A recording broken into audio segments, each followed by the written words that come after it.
Today in zoology, you will learn about female reproductive organs in animals like earthworm and sea slugs.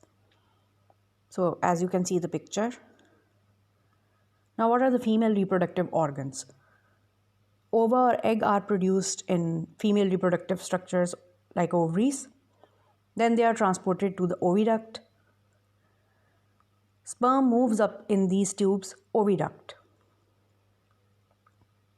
Sperm encounter or it faces the ova and then fertilizes them. There are some accessory glands also present in females. Now, what is the role of these glands? They produce egg capsules or shells for its protection. Now, there are some variations or changes in the reproductive organs. It is said to be hermaphroditism. The animals which have both functional male and female reproductive systems are called hermaphrodites. It is also called as monoecious condition. Some hermaphrodites may fertilize themselves, but most of them mate or reproduce with one another member of the same species. Examples are earthworms and sea slugs. Now you can see the pictures of sea slugs.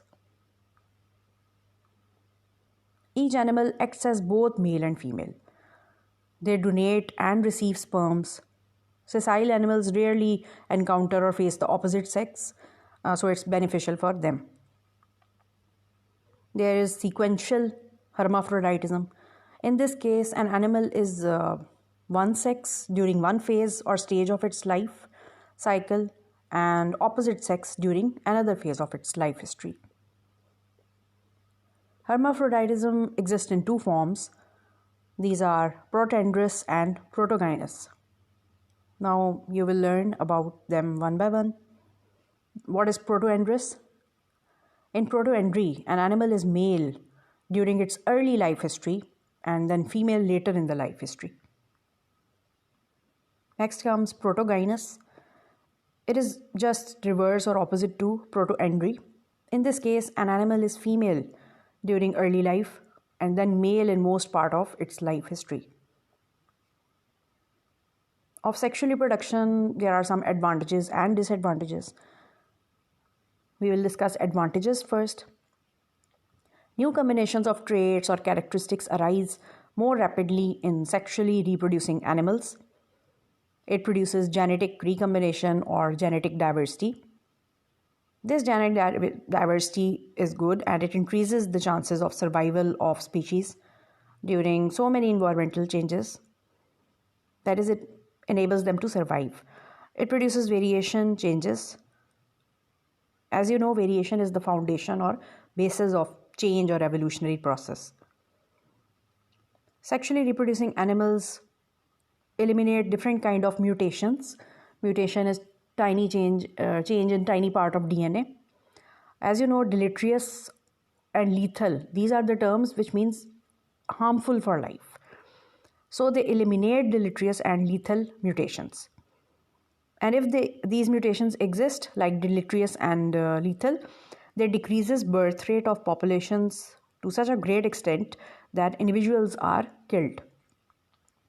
So sexually reproducing animals eliminate these dangers. Now we will discuss disadvantages of sexual reproduction.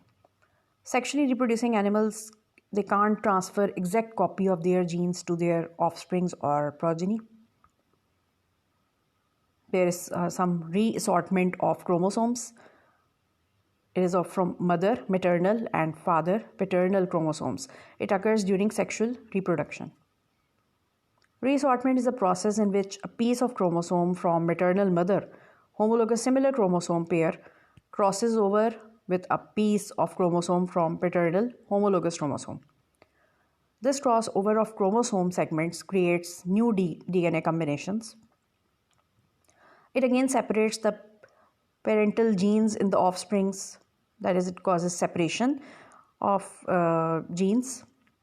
Thus, combination of many good characters are lost. Parents release many gametes. All these gametes are not fertilized. Thus, it wastes a lot of energy which is being spent on their formation.